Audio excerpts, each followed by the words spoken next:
Friends, வணக்கம். இயல்பான வாழ்க்கை சேனலுக்கு உங்கள் அனைவரையும் அன்போடு அழைக்கிறேன்.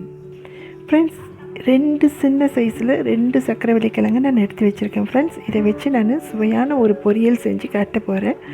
வாங்க ஃப்ரெண்ட்ஸ், இதை நல்லா தோல் சீவிட்டு வாஷ் பண்ணிவிட்டு இதை நல்லா கட் பண்ணிவிட்டு உங்கள்கிட்ட காட்டுறேன். ஃப்ரெண்ட்ஸ், பாருங்கள் ஃப்ரெண்ட்ஸ், பொட்டேட்டோ சிப்ஸ்லாம் இருக்கும் இல்லைங்களா, அந்த டிசைனில் நான் கட் பண்ணிக்கிட்டேன் இந்த மாதிரி.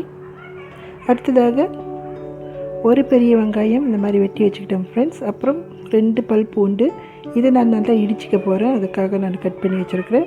அடுத்ததாக ஒரு அரை ஸ்பூன் வரமிளகாய் தூள், அப்புறம் சீரகத்தூள் ஒரு அரை ஸ்பூன், அப்புறம் 2 டேபிள் ஸ்பூன் அரிசி மாவு, அப்புறம் 1 கப் கோதுமை மாவு. எங்கள் ஊரில் மைதாவை தான் கோதுமைன்னு சொல்லுவோம் ஃப்ரெண்ட்ஸ்.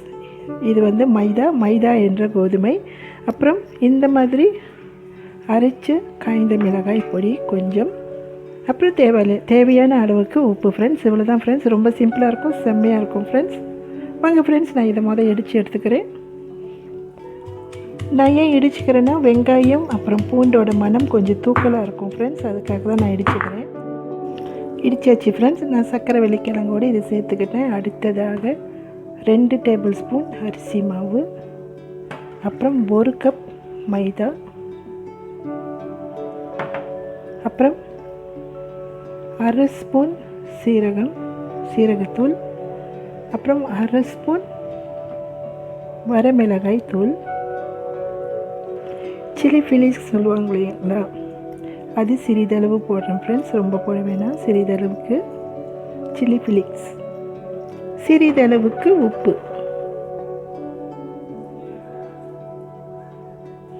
இப்போ இதில் கொஞ்சமாக நீர் விட்டு பஜ்ஜிக்கெல்லாம் பிசைவோம் இல்லைங்களா, அந்த மாதிரி பிசைஞ்சிக்கலாம் ஃப்ரெண்ட்ஸ். ஒரேடியாக தண்ணி ஊற்றிடாதீங்க, ஒரு திக்னஸ் இருக்கணும், அதில் நல்லா திக்காக இருக்கணும், அப்போ தான் நல்லாயிருக்கும், நல்லா பொரிஞ்சு வரும். பாருங்கள் ஃப்ரெண்ட்ஸ், இந்த அளவுக்கு பிசைஞ்சிக்கலாம். இங்கே பாருங்கள், இதில் ஃபுல்லாக மாவு கவர் பண்ணியிருக்குது. இந்த மாதிரி பிசைஞ்சிக்கலாம் ஃப்ரெண்ட்ஸ்.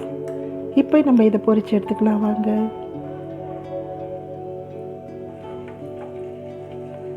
அனல் குறைச்சே வச்சுக்கலாம் ஃப்ரெண்ட்ஸ். அதிகமாக அனல் வச்சுட்டோமா மாவு கருகிடும், ஆனால் கிழங்கு வேகாமல் இருக்கும். அதனால் கம்மியான அனல்லே பொரித்து நிதானமாக எடுக்கலாம்.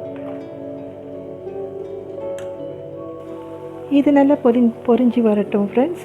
இதில் யூஸ் பண்ணுற மாவு அப்புறம் மிளகாய் பொடி இதெல்லாமே எந்த அளவுக்கு நீங்கள் கிழங்கு எடுக்கிறீங்களோ அந்த அளவுக்கு நீங்கள் கூடவும் போட்டுக்கலாம் ஃப்ரெண்ட்ஸ்.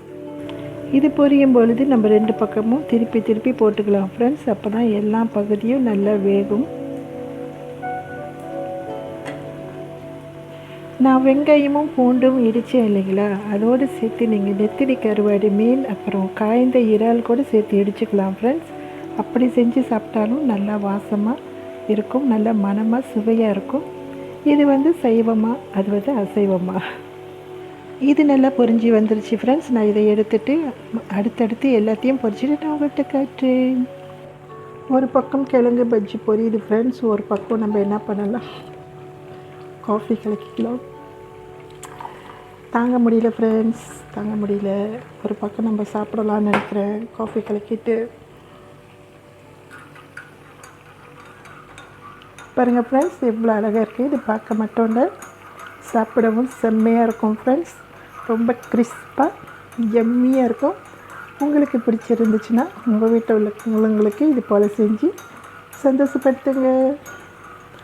இப்போ நான் சாப்பிட்டு சந்தோஷப்பட போகிறேன்.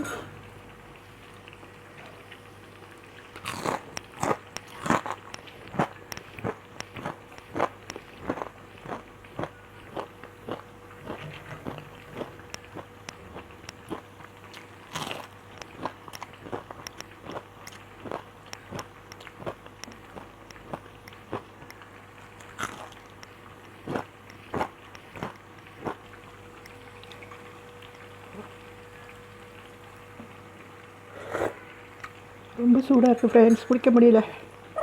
ஐயோ,